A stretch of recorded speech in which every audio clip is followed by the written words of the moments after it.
जी, मैं डॉक्टर गुर्जे आपके पास आ रहा हूँ। डॉक्टर गुर्जे उस स्टेट से हैं जिस स्टेट से मैरीकॉम है और जिस स्टेट पे एनी इंडियन जो जिसको थोड़ा भी मोहब्बत है स्पोर्ट्स से, उसको गर्व है उस स्टेट पे और मैरीकॉम पे। डॉक्टर गुर्जे, आप social and preventive medicine JNU में पढ़ाती हैं।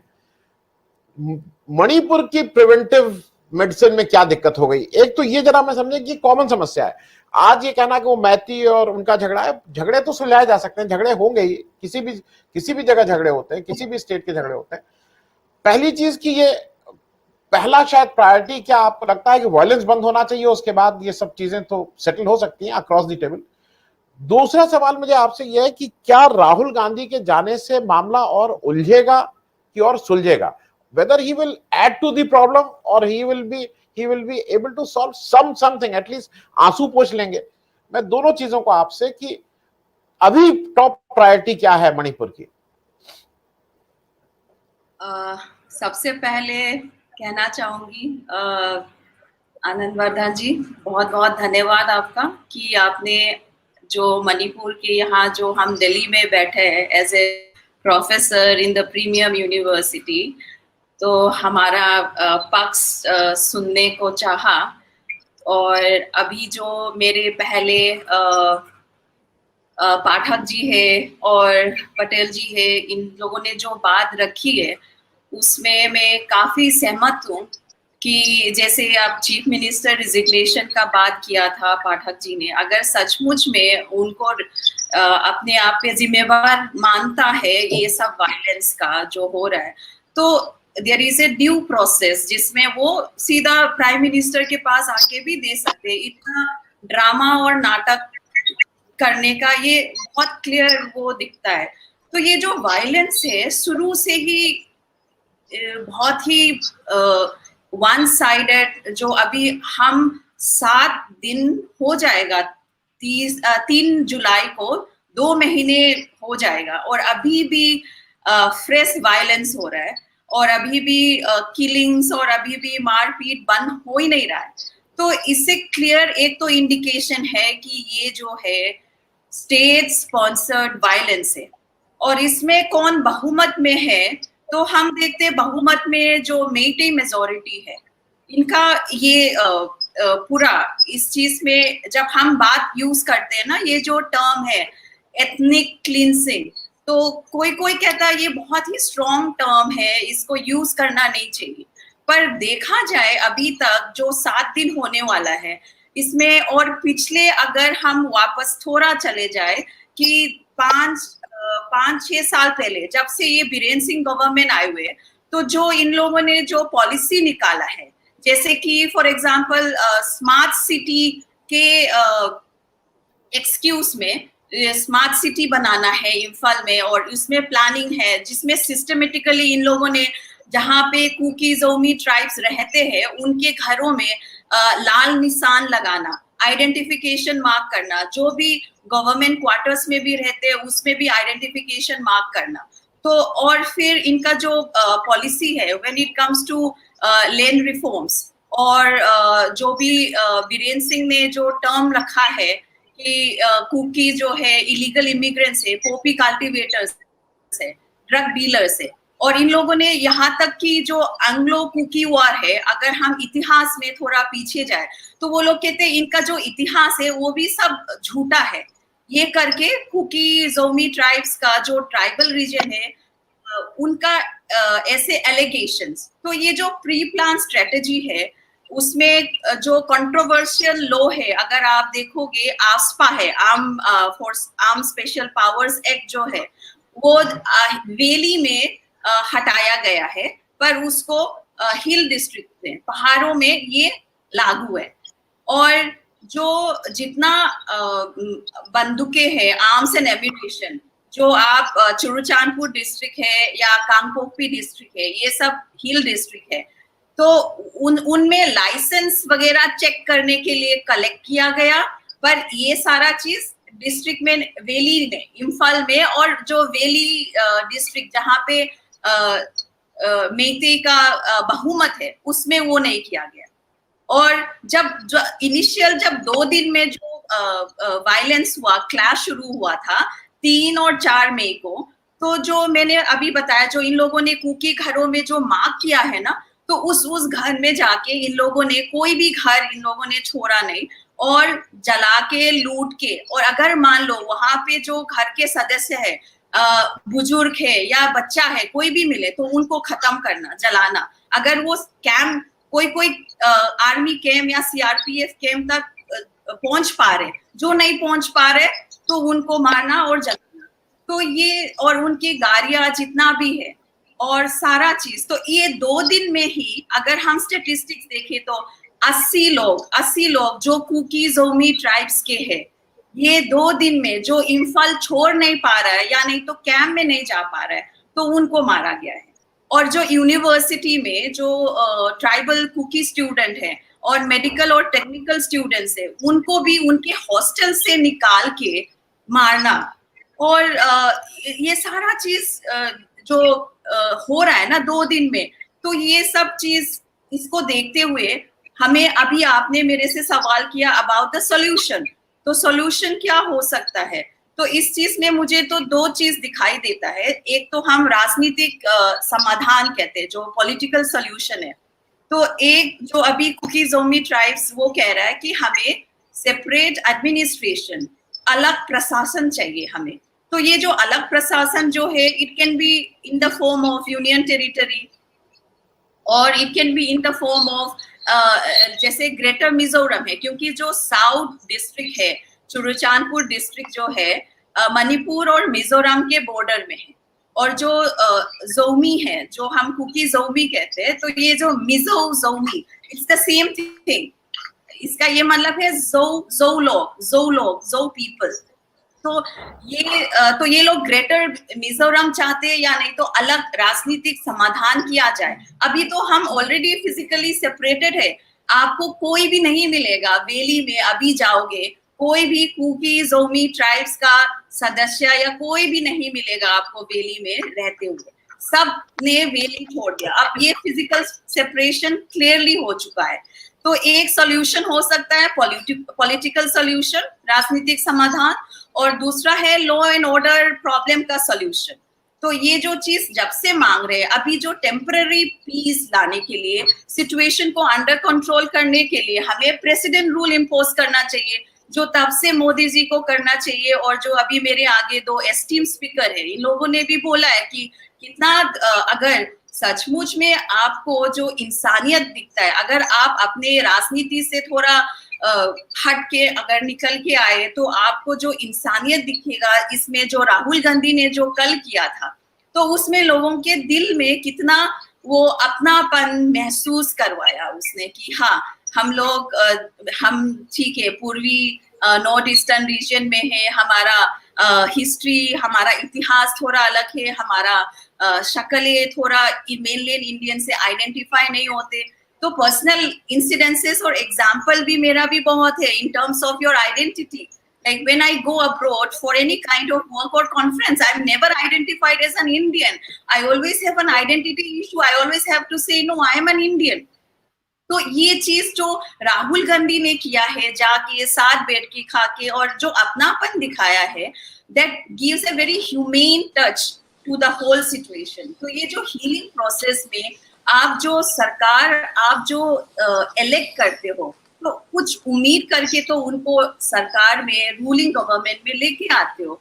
इस दिन के लिए तो उम्मीद करके लेके नहीं आया कि आपको पावर में हम ले आए, है ना। तो ये जो टेम्पररी जो law and order problem solution, दूसरा में एक तो पॉलिटिकल सॉल्यूशन बता दिया, दूसरा ये सॉल्यूशन जो मुझे दिखाई दे रहा है, और इसमें प्रेसिडेंट रूल, और उसके बाद जो जितना ट्रबल मेकर है, ये जो और जो बलात्कार कर रहे हैं, खून कर रहा है और लूट कर रहा है, इनको ये सब स्टेट स्पॉन्सर्ड जो जितना परपेट्रेटर है उनको अरेस्ट करना चाहिए।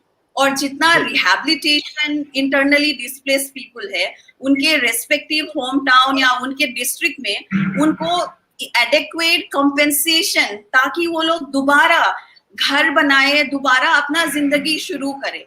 तो ये अगर टेम्पररी पीस लाना है तो ये करना चाहिए, पर परमानेंट पीस लाना है तो पॉलिटिकल सॉल्यूशन ही होगा, जैसे कि जो जम्मू एंड कश्मीर में हुआ था, लद्दाख हो गया, इनको यूटी दिया गया, तो ऐसे कुछ सरकार को करना पड़ेगा। तो ये है मेरा राय। जी हाँ जी जी। मैं डॉक्टर गोटे आपसे एक चीज और समझ लूं, मैं इसलिए ये चीजें पूछ रहा हूँ, आउट ऑफ ब्लूज, मतलब मैं कहीं ट्रेवल कर रहा था, एकदम से शाम को देखा कि सोनिया गांधी अपील कर रही हैं, और सोनिया गांधी खास करके महिलाओं से और एज अ माँ, मतलब वो माओ से अपील कर रही थी और उनको कह रही थी भाई इसको आप खत्म करिए। मतलब कहीं ना कहीं ऐसा लगता है कि अगर कहीं भी कुछ जले, कहीं भी खराब हो, कम से कम कोई साथ तो खड़ा है। मैं एक आपके जेएनयू का इंसिडेंट बता दूं, लोगों को अच्छा नहीं लगेगा।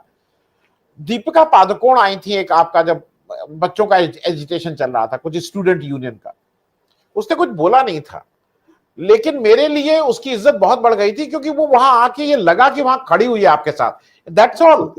हो सकता है कि आपको जाके वहां डंडा चलाने की और तलवार चलाने की जरूरत नहीं है। You if you go and stand there, तो it also gives a sense of sympathy, a sense of confidence जो आदमी। आज क्या आपको लगता है कि देश से उस तरह का, मैं पार्टी की बात नहीं कर रहा हूं, देश से, अब मैं कुकी और मैती की बात नहीं, देश से आपको उस तरह का कॉन्फिडेंस मिल रहा है? क्योंकि अभी मुझे नहीं लगता है कि देश उस तरह से खड़ा हो रहा है, देश कह रहा है कि नहीं नहीं भाई यहां कुछ गलत हो रहा है, कुछ करिए कुछ करिए। आपको लग रहा है कि the country as a whole is behind you, doctor गोयटे? या आई डू अग्री कि जब हम सॉलिडारिटी दिखाने का बात आता है तो सारा कंट्री साथ में है, ये फीलिंग तो नहीं आ रहा है। क्योंकि अगर देखा जाए तो अभी मैं पीछे ही कुछ एक कॉन्फ्रेंस से आई थी, तो वहां गई थी, तो सब मेरे से पूछ रहे थे कि मणिपुर में क्या हो रहा है, कि हमें तो न्यूज में आ रहा है पर हमें कुछ समझ नहीं आ रहा है मणिपुर में क्या हो रहा है। जब उनको अच्छे से बेसिक जो जिसका कोर्स है और about the history, about the people उनको समझाया, तब उनको बोला कि अरे आपने तो बड़े सिंपली हमें हमारे आंखें खोल दी कि मणिपुर में क्या हो रहा है।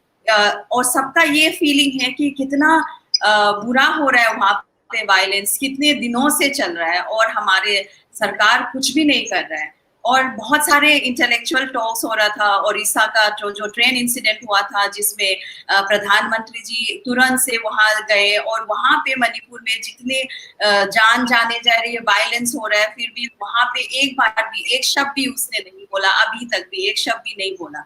तो वो जो सॉलिडारिटी दिखाने का वो है जो हम उम्मीद करते हैं अपने प्रधानमंत्री जी से, तो वो आ ही नहीं रहा है, और मेनलैंड इंडियन से भी आ ही नहीं पा रहा है, except for few people like you who are in the panel right now, who are following closely, क्योंकि आपका इंटरेस्ट है, इधर it can B intellectual interest, historical interest, political interest. अगर हम आम आदमी की बात करें तो आम आदमी को बिल्कुल समझ नहीं है कि क्या हो रहा है, और कुछ कुछ तो ये है कि अच्छा मणिपुर कौन सी जगह पे है और वो नागालैंड कौन सा जगह पे, असम में। तो ये सारा चीजें रिफ्लेक्ट होता है कि हमारा जो, अगर मैं थोड़ा सा डीपली जाऊं तो हमारा जो करिकुलम है, जो इतिहास हिस्ट्री बुक्स है, हमारा पॉलिटिकल साइंस है स्कूल में, तो जब हम हिस्ट्री बात करते हैं तो हम लोग जो मेन सिविलाइजेशन, जो main Indian civilization, the Mughal history, वही चीज हमारे बच्चे भी वही पढ़ रहे हैं। तो स्टेट वाइज का हिस्ट्री भी देखा जाए तो सदर्न इंडिया का हिस्ट्री क्या है, वेस्टर्न इंडिया का,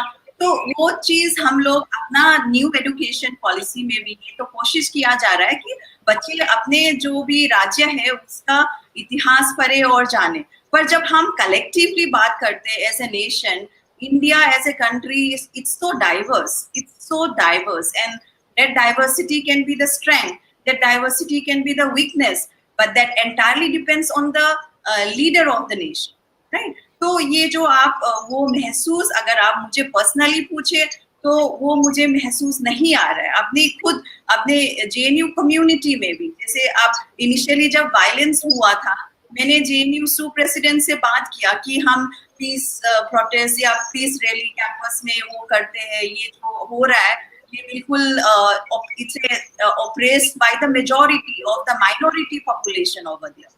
तो सेपरेशन तो चलते ही आ रहा है, हील और वैली डिवाइड शुरू से है हिस्टोरिकली, इसलिए हमें representation in the member of parliament outer Manipur और इनर मणिपुर.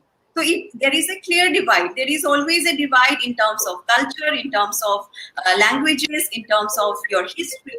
तो ये जो divide है, ये चीज हमने mainland इंडिया में भी, in the sense even in a very small way within the university, फिर भी I didn't get response neither from the so much from the my own fraternity. So it's a sad state of affair in the sense that we are so minuscule in terms of the population when compared to the other population in the Indian state. And शायद ये electoral politics देखा जाए तो शायद इसीलिए it doesn't matter much to the central government, क्योंकि हम अगर हम लोग ये जो प्रॉब्लम हो रहा है, मान लो यूपी में हो रहा है या बिहार में हो रहा है, तो the state has that machinery, the mechanism, law and order है, आर्मी है, सब चीज है कंट्रोल करने के लिए. चाहते तो ये सब राइट्स है, it can be control within 24 hours. And it is clearly reflecting that the state has no intention to end the violence. And अभी थोड़ा सा और आगे ऐड करना चाहूंगी. डॉक्टर रमानंद ने बोला इंटेग्रिटी, टेरिटोरियल इंटेग्रिटी वाली बात, और ऊपर से आपस में लड़वाना. तो मुझे लगता है कि ये तो आपस में कोई तो नहीं लड़वा रहे. ये जो नॉर्थ ईस्टर्न रीजन देखा जाए तो इसमें north eastern region has been very endemic to ethnic violence, क्योंकि वहां पे बहुत सारे एथनिक कम्युनिटीज हैं जिसका या बिलोंगिंगनेस टू द लैंड, उनका जो आइडेंटिटी है, जिस जगह पे रहते हैं, बहुत क्लोज है. They live very close to the forest and to the nature and their identity is attached to that. तो अगर मणिपुर में भी पहले से 6 शेड्यूल मांगा जा रहा था ऑटोनोमस हिल डिस्ट्रिक्ट काउंसिल, उसी टाइम अगर 6 शेड्यूल दिया जाता तो आज के दिन इतना वायलेंस निकलता नहीं. तो ये जो पॉलिटिकल जो लगता है, जो रूलिंग में कांग्रेस के टाइम में भी है, अभी बीजेपी टाइम में भी है, जो रूलिंग गवर्नमेंट में है, जो सेंट्रल में, मुझे लगता है उनको जो हिस्टोरिकल कॉन्टेक्स्ट है, जो नॉर्थ ईस्टर्न रीजन का अच्छे से समझ नहीं है, कि जिसकी वजह से ये जो वायलेंस सस्टेन हो रहा है, होते आ रहा है. हर 10 साल में आपको कुछ ना कुछ वायलेंस आता रहेगा. जैसे तो आप डेवलपमेंट के रास्ते पे जा रहे हो, फिर एकदम से वायलेंस हो रहा है. और तीसरा जो political economic aspects of development in terms of जो अभी वायलेंस में हो रहा है, इसमें भी अगर हम देखा जाए तो 2003 में एक स्टडी था, जियोलॉजिकल सर्वे ऑफ इंडिया के स्टडी, उसमें जो हिल areas specially in the Churachandpur district and in the Tamenglong district and Jiribam district, उसमें ये पाया गया है कि there is a very rich content of minerals in terms of oil and chromite. So वो चीज as I say in the beginning, it's a pre-plan on how to access the hilly areas. क्योंकि आप संविधान के अंदर तो आपका schedule tribe status नहीं है, you cannot go and buy the land in those hilly areas. तो ये accessibility वाला चीज and economic development में you see that this is going to happen. So G20 का जो जितना इन्वेस्टमेंट हो रहा है एक्ट ईस्ट पॉलिसी में, तो ये सब आप कनेक्ट कर सकते हो जिस तरीके से pre plan access to the hill areas was tried. And जो कल्चरल ऑर्गेनाइजेशन स्टेट जो स्पॉन्सर कर रहा है, कल्चरल ऑर्गेनाइजेशन, अब इस वायलेंस में सबसे ज्यादा सबूत के साथ ये 2 कल्चरल ऑर्गेनाइजेशन है. Besides the जो कुकी मिलिटेंट्स और जटारे मिलिटेंट्स, besides that जो बहुमत में है अरामबाई तेंगोल और मेइतेई लिपुन, these 2 cultural organization comes out very clearly as one of the very strong perpetrator in killings, in burning the churches, in looting houses. ये जितना सारा वायलेंस है, तो और वो इसका support clearly you all know who is he. So I would like to end in this, that ki integrity के बात हम करते हैं तो I would like to question integrity कहाँ है? Where is the integrity of conduct? Where is the integrity in budget allocation? Where is the integrity in equal treatment of both the Valley and the tribal population? So separation has been going on. What जो हो रहा है, it's the tips of the iceberg. अभी से ही अगर central government doesn't clearly understand the situation and if they don't take the right decision, this is not going to end.